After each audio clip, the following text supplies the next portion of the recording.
டே டே, கதறாதடா, வாயை மூடிட்டு சும்மா இருடா. சரியான ஆளுதான் இவன். அவன் பக்கம் இருக்கிற கண்ணை என் பக்கம் திருப்பி விடலாம்னு பாக்குறானா? எதுக்காகடா என்ன கூப்பிட்டுட்டே இருக்க மலை மாடு என்று ஜீவன் மனதிற்குள் சுனிலை திட்டி தீர்த்தார். அவரது பயம் எல்லாம் அவன் பக்கம் இருக்கும் கன் தன் பக்கம் திரும்பி விடுமோ என்பதுதான். ஆனால் அபினவ் பார்வையோ இன்னும் சுனில் பக்கமே இருந்தது.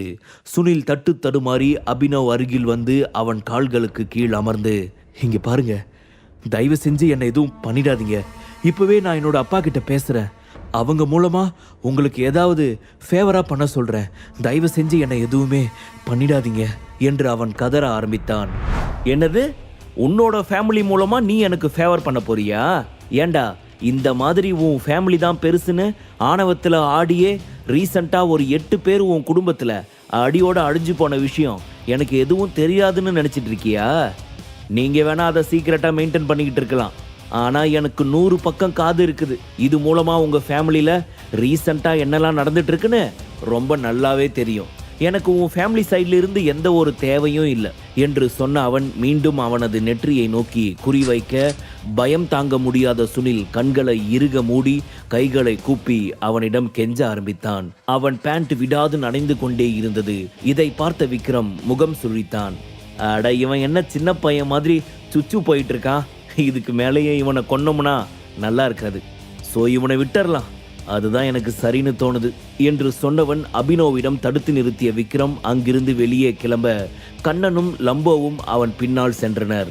அவர்கள் 3 பேரும் அங்கு சென்ற பின் ஜீவன் பரிவாரையும் சுனில் மல்கோத்ராவையும் பார்த்த அபினவ் அவர்கள் இருவரிடமும், பரவாயில்லப்பா, இன்னைக்கு காலையில் நீங்கள் 2 பேரும் யார் மூஞ்சில முழிச்சிங்கன்னு தெரியல. ஆனால் இனிமே அவங்க மூஞ்சிலேயே வாழ்க்கை ஃபுல்லாக முழிங்க. அதுதான் உங்கள் 2 பேருக்குமே ரொம்ப நல்லது. ஏன்னா 2 பேருமே இன்னைக்கு சாவோட எல்லையை டச் பண்ணிட்டு வந்திருக்கீங்க. விக்ரம் சாரை ஒருத்தன் பகைச்சா அவனுக்கு நல்லபடியாக சொல்லி கொடுத்து ஒன்று அவனை பிடிச்சா அவரோடவே வச்சுக்க நினைப்பார், இல்லாட்டி போட்டு தள்ளிட்டு போயிட்டே இருப்பார். ஆனால் இன்னைக்கு 2மே இல்லாமல் அமைதியாக விட்டுட்டு போகிறாரு. உங்களை பிடிச்சிருக்கா பிடிக்கலையான்னு தெரியல, ஆனால் நீங்கள் இப்போ உயிர் தப்பிச்சிருக்கீங்க. இதுக்கு மேலேயாச்சும் உங்கள் வாளை சுருட்டி வச்சுக்கிட்டு அமைதியாக இருக்கிறது தான் நல்லது என்று சொல்லிவிட்டு அவர்களை பார்த்து விரல் நீட்டி எச்சரிப்பதை போன்று சைகை செய்த அபினவ் அங்கிருந்து சென்றான். அபினவின் காலடி சத்தம் அந்த இடத்தில் மறையும் வரை எதுவும் பேசாது மூச்சு விடக்கூட பயந்தவாறு அமைதியாக இருந்த சுனிலும் ஜீவன் பரிவாரும் அபினவ் அங்கிருந்து சென்று விட்டான் என்பதை உறுதிப்படுத்திய பின்பே நிம்மதியான பெருமூச்சு ஒன்றை விட்டனர். அப்பாடா, எப்படியோ உயிர் தப்பிச்சிட்டோம்.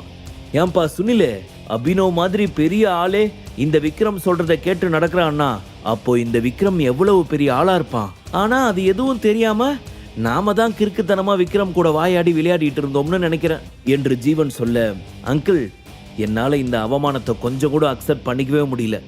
என்னை எப்படியெல்லாம் சாவு பயத்தை பார்த்து மிரள வச்சுட்டானுங்க என்று அவன் சொல்ல, அதை கேட்ட ஜீவன் அவனை வெட்டுவதா இல்லை குத்துவதா என்பது போல முறைத்து பார்த்துவிட்டு, உன்னை மட்டுமா, என்னையும் தான், உன் கூட சேர்ந்த பாவத்துக்கு நானும் யமனை பார்த்துட்டு எஸ்கேப் ஆகி வந்திருக்கேன்டா. அபி ஃபைனலாக தான் உங்ககிட்ட வந்தார். அதுக்கு முன்னாடி வரைக்கும் நீ நல்லா தான் சொகுசாதான் செவுத்தோட சாஞ்சு உக்காந்துக்கிட்டு இருந்த. ஆனால் என்ன பார்த்தியா, அந்த தடியன் கையில் எலி நசுங்கின மாதிரி நசுங்கிட்டே இருந்தேன். ஃபைட் ஆரம்பிச்சப்ப என் கழுத்தை நசுக்கினவன் இங்கே இருந்து போகிற வரைக்கும் என்னை விடவே இல்லை. நான்லாம் ஜஸ்ட் மிஸ்ல தான் உயிரே பொழைச்சேன் என்று சொல்ல, இங்கே பாருங்க அங்கிள், இப்போ நான் பாவமா இல்லை நீங்கள் பாவமானு பேசிட்டு இருக்கிறதுல பலன் இல்லை. இமீடியட்டாக நாம் இதை பற்றி என் அப்பாவுக்கு தெரியப்படுத்தணும். நிச்சயம் அவங்க எல்லாரையும் ஏதாவது பண்ணணும். நான் சொல்கிறது உங்களுக்கு சரின்னு படுதா அங்கிள் என்று கேட்க, நிச்சயமாக நீ சொல்கிறது தான் எனக்கும் கரெக்டுன்னு படுது. உன்னோட அப்பா கிட்ட கண்டிப்பாக நான் இந்த விஷயத்தை பற்றி தெளிவாக சொல்கிறேன். அதுக்கு முன்னாடி ஹாஸ்பிட்டல் போயிட்டு ட்ரீட்மெண்ட் எடுத்துக்கணும். அப்போ தான் நாம் உயிர் பழைக்க முடியும் என்று சொல்லிவிட்டு தனது கையை தூக்க முடியாமல் தூக்கி ஜீவன் பரிவார் தனது ஆட்களை பார்த்து உதவிக்கு வருமாறு சொல்ல அவர்களும் தட்டு தடுமாறி எழுந்து வந்தனர். காரணம், அவர்களாலும் எழுந்து நடக்கவே முடியவில்லை. அத்தனை பலமாகத்தான் லம்போ அவர்களை தாக்கி இருந்தான். அதன்பின் மானியாவும் அவனது ஆட்களுமேதான் சுனிலையும் ஜீவன் பரிவாரையும் தட்டு தடுமாறியவாறு அங்கிருந்து கைத்தாங்களாக அழைத்து சென்றனர். ஆக்ஷன் சீனுக்கு வந்த எங்களை இப்படி ஸ்ட்ரக்சர் இருக்கிற கம்பவுண்டர் வேலை பார்க்க வச்சுட்டல ஜீவன் என்று முனகியவாறு மானியா அவர்களை அங்கிருந்து அழைத்து சென்றார். ஹோட்டலுக்குள் இருந்து வெளியே வந்த கண்ணன், லம்போ, விக்ரம், அபினவ் மற்றும் அவர்களுடன் இருந்த பிளாக் பெல்ட் டீம் என அனைவரும் ஒன்றாக சேர்ந்து தாஜ் ஹோட்டலுக்கு சென்றனர். நேராக அவர்கள் அனைவரும் ஆபீஸ் ரூமிற்குள் நுழைய விக்ரம் எப்பொழுதும் விரும்பும் போல் குடிக்கும் பிளாக் டீ அவனுக்காக வரவழைக்கப்பட்டது. அபினவ் அவனிடம் மிகவும் பணிவான குரலில், mister Vikram, I am really sorry. நான் முடிஞ்ச அளவுக்கு சீக்கிரமாக வரதான் ட்ரை பண்ணேன். But it's unexpected late. உங்களுக்கு ஏதாவது அடிபட்டுடுச்சா என்று அவன் அக்கறையாக நலம் விசாரிக்க, எனக்கு ஒன்றும் ஆகல அபி அண்ணா, நான் நார்மலாக தான் இருக்கேன் என்று சொன்னான் விக்ரம். தேங்க் காட், இப்போதான் எனக்கு கொஞ்சம் நார்மலான மாதிரியே ஃபீல் ஆகுது. உங்களுக்கு ஏதாவது அடிபட்டுடுச்சோன்னு நான் கொஞ்சம் பயந்துட்டே இருந்தேன். நவ் ஹாப்பி என்று சொல்லி சிரித்தவர் மேலும் அவனிடம், இருந்தாலும் நாம் கொஞ்சம் அலர்ட்டாக இருக்கிறது நல்லது. அடிப்பட்ட பாம்பு எப்போ வேணும்னாலும் நேரம் கிடைச்சா கொத்துறதுக்காக தான் காத்துக்கிட்டு இருக்கோம். இந்த சூழ்நிலையில தான் ஜீவனும் சுனிலும் நம்ம அவங்கள அவ்வளவு மிரட்டி வந்தாலும் அவங்க அப்படியே அமைதியாக இருக்க மாட்டாங்க. நிச்சயமா அவங்க ஃபேமிலி பேக்ரவுண்டை வச்சு நம்மளை அட்டாக் பண்ண ட்ரை பண்ணுவாங்க. ஸோ நாம் கொஞ்சம் உஷாராக இருக்கிறது தான் நல்லது என்று அபினவ் மிகவும் சீரியஸான முகத்தோடு சொல்ல, எதுக்காக அபி அண்ணா நீங்கள் இவ்வளவு சீரியஸாக பேசிக்கிட்டு இருக்கீங்க? நீங்கள் இந்த மாதிரி மல்ஹோத்ரா ஃபேமிலி பற்றி எந்த ஒரு ப்ரெஷரும் மண்டியில் ஏற்றிக்க வேண்டாம். அவங்கள நான் அசால்ட்டாக சமாளிச்சிடுவேன். இதெல்லாம் ஒரு விஷயமே இல்லை. ஸோ இதை விடுங்க. நான் சொல்லியிருந்த அந்த ரெட்டி ஃபேமிலி விஷயம் என்னாச்சு? அவங்கள பற்றி ஏதாவது இன்ஃபர்மேஷன் கிடைச்சதா? டைம் வேஸ்ட் ஆக்காமல் எவ்வளவு சீக்கிரம் அவங்கள பற்றின இன்ஃபர்மேஷன் கண்டுபிடிக்க முடியுமோ அவ்வளவு சீக்கிரத்தில் கண்டுபிடிங்க. ஏதாவது சின்ன விஷயம் கிடைச்சா கூட பரவாயில்ல. பட் அவங்கள பற்றின ஏதாவது ஒரு சின்ன குழுவாச்சும் எனக்கு கிடைச்சே ஆகணும். அவங்க எங்கே இருக்காங்கன்னு கூடிய சீக்கிரத்தில் கண்டுபிடிச்சே ஆகணும் என்று சொன்னான் விக்ரம். உடனே அபினவும் ஓகே மிஸ்டர் விக்ரம் என்று தலையசைத்தான். அதன் பின் கண்ணன் பக்கம் திரும்பிய விக்ரம், கண்ணன், நான் உங்ககிட்ட சொல்லியிருந்தேன்ல அந்த ஜுவல்ஸ் கம்பெனி பற்றின விஷயம் என்னாச்சு?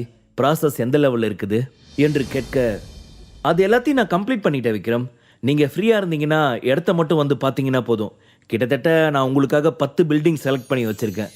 அதில் உங்களுக்கு எந்த பில்டிங் பிடிச்சிருக்கோ அதையே நம்ம ஃபைனலாக ஃபிக்ஸ் பண்ணிக்கலாம் என்று கண்ணன் சொல்ல, இந்த பிஸ்னஸ் எடுத்து பண்ண போகிறது நான் கிடையாது, சுரபி தான். ஸோ அவன் நடத்த போகிற கம்பெனியை அவளுக்கு பிடிச்ச மாதிரி இருந்தால் தானே நல்லாயிருக்கும். ஃப்ரீயாக இருந்தால் அவளை ஒரு தடவை கூப்பிட்டுட்டு போய் நாம் காமிப்போம். சுரபிக்கு எது பிடிச்சிருக்கோ அதையே நம்ம ஃபைனலாக ஃபிக்ஸ் பண்ணிக்கலாம் என்று விக்ரம் சொன்னான். சுரபியிடம் அவளுக்காக பாம்பேயில் கம்பெனி அமைப்பதை பற்றிய விஷயத்தை தான் பார்த்து கொள்வதாக அவளிடம் பொறுப்பேற்று இருந்த விக்ரம் மறுநாளே அந்த விஷயத்தை பற்றி கண்ணனிடம் அவளுக்காக ஜுவல்ஸ் கம்பெனி அமைப்பதற்கு என்று பில்டிங் ஒன்றை ஏற்பாடு செய்ய சொல்லியிருந்தான்.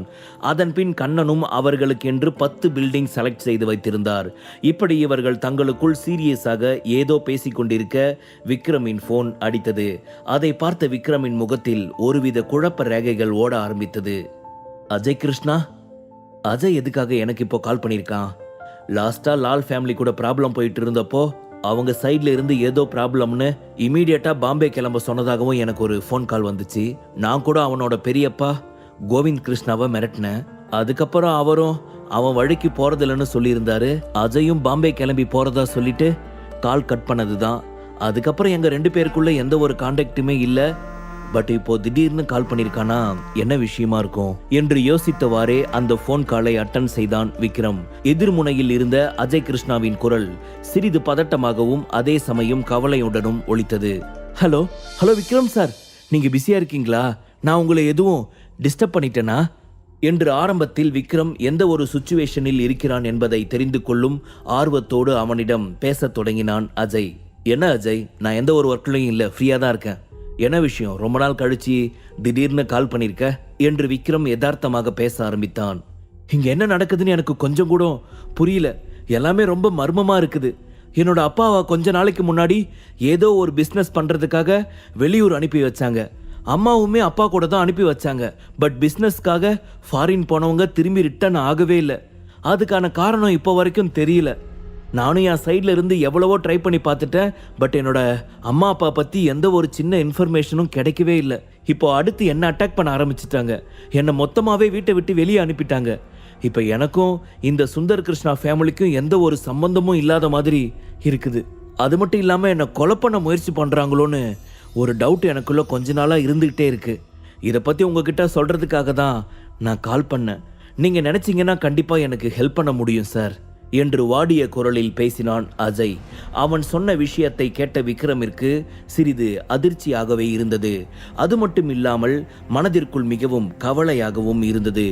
இறுதியாக சுந்தர் கிருஷ்ணா அவனுடன் பேச ஆசைப்படுகிறார் என்று கோவிந்த் கிருஷ்ணா சொன்னது அவனுக்கு நினைவில் இருந்தது. அப்பொழுது பாம்பே சென்ற விக்ரம் அங்கிருந்த பிரச்சனையை முடித்துவிட்டு தனது தாத்தாவை கூட சரியாக கவனிக்காமல் அங்கிருந்து செல்லும்படியான சூழ்நிலை ஏற்பட்டு இருந்தது.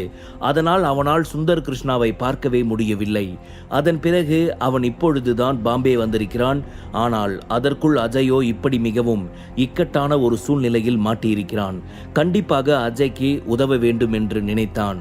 தனக்கு விசுவாசமாக உதவி செய்பவர்கள் அனைவரின் மீதும் விக்ரம் மனதிற்குள் ஒரு நன்றி உணர்வு இருந்து கொண்டேதான் இருந்தது. அந்த வகையில் ஆரம்பத்தில் அஜய் விக்ரமிற்கு அதிக அளவு உதவி செய்திருந்தான். புருஷோத்தமன் கம்பெனியை ஆரம்பத்தில் சுரபி எடுத்து நடத்திய பொழுது அவனுக்கு அஜய் ஆனந்திடம் இருந்துதான் முழு சப்போர்ட்டும் கிடைத்தது. அப்படிப்பட்ட அஜய்க்கு ஒரு பிரச்சனை என்றால் இப்பொழுது விக்ரம் உதவாமல் இருப்பானா என்ன?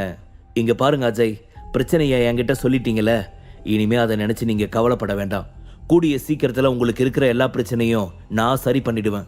கவலைப்படாதீங்க, நான் இப்போ பாம்பேல தான் இருக்கேன். நாளைக்கு நம்ம மீட் பண்ணலாம் என்று விக்ரம் சொல்ல அதை கேட்ட அஜய்க்கு ஷாக் ஆனது. அதே சமயம் மனதிற்குள் மிகவும் சந்தோஷமாகவும் இருந்தது. என்ன சொல்றீங்க விக்ரம் சார், இப்போ நீங்க பாம்பேல இருக்கீங்களா? எனக்கு இது ரொம்பவே சந்தோஷமா இருக்குது. நீங்க எனக்கு ஹெல்ப் பண்றீங்கன்னு சொன்னதுக்கு ரொம்ப ரொம்ப தேங்க்ஸ். இனிமே நான் பயம் இல்லாம கொஞ்சம் நிம்மதியா இருக்கலாம் என்று சொல்லி விக்ரமிடம் சிறிது நேரம் பேசிவிட்டு போனை கட் செய்தான். விக்ரம் அபினவிடம், அபியண்ணா, உங்களுக்கு சுந்தர் கிருஷ்ணா ஃபேமிலி பற்றி ஏதாவது தெரியுமா? ரீசண்டாக அவங்க ஃபேமிலியில் ஏதோ ப்ராப்ளம் போயிட்டு இருக்குதான். அதை பற்றின இன்ஃபர்மேஷன் உங்களுக்கு ஏதாவது தெரிய வந்துச்சா? சுந்தர் கிருஷ்ணா ஃபேமிலி என்று இழுத்தவாறு சந்தேகமான குரலில் யோசித்த அபினவ் விக்ரமிடம், விக்ரம், இது வரைக்கும் நான் சுந்தர் கிருஷ்ணா ஃபேமிலி பற்றி எந்த ஒரு விஷயத்தையும் அவ்வளவா தெரிஞ்சு வச்சுக்கிட்டது இல்லை. ரீசன்ட் டேஸில் சுத்தமாகவே அந்த ஃபேமிலி இருக்குது அப்படின்றத நான் மறந்துட்டேன். பட் இப்போ உங்களுக்கு அவங்கள பற்றி ஏதாவது இன்ஃபர்மேஷன் தேவைப்பட்டுச்சுன்னா சொல்லுங்கள். நான் நம்ம சைடு இருக்கிற இன்வெஸ்டிகேட்டரை வச்சு விசாரித்து இன்ஃபர்மேஷன் கலெக்ட் பண்ணி சொல்கிறேன் என்று சொன்னார் அபினவ். ஓகே அபி அண்ணா, உங்ககிட்ட இருக்கிற ஆளுங்களை வச்சு அந்த ஃபேமிலி பற்றியும் ரீசண்டாக அஜய் பேரண்ட்ஸ் பிஸ்னஸ்க்காக ஃபாரின் போனதாகவும் போனவர் இன்னும் ரிட்டர்ன் ஆகலனோ என்கிட்ட சொன்னான். அது என்ன ஆச்சு அப்படின்றத பற்றியும் விசாரித்து சீக்கிரமாக ஒரு பதிலை சொல்லுங்கள். அப்போ தான் நான் அடுத்து ஸ்டெப் எடுக்க முடியும். பிகாஸ் அஜய் எனக்கு ரொம்பவே வேண்டப்பட்ட ஒரு ஆள். அப்படிப்பட்ட அஜய் இப்போது ரொம்ப பெரிய பிரச்சனையில் இருக்கான். ஸோ அஜய்க்கு நான் கண்டிப்பாக ஹெல்ப் பண்ணியே ஆகணும் என்று சொன்னான் விக்ரம். அஜய் கிருஷ்ணா பற்றியும் காணாமல் போன அவன் பெற்றோர் பற்றியும் மிக தீவிரமாக யோசிக்க ஆரம்பித்தான். முழு கதையையும் கேட்டு மகிழ பாக்கெட் FM ஆப்பை டவுன்லோட் செய்யுங்கள். லிங்க் டிஸ்கிரிப்ஷனில் கொடுக்கப்பட்டுள்ளது.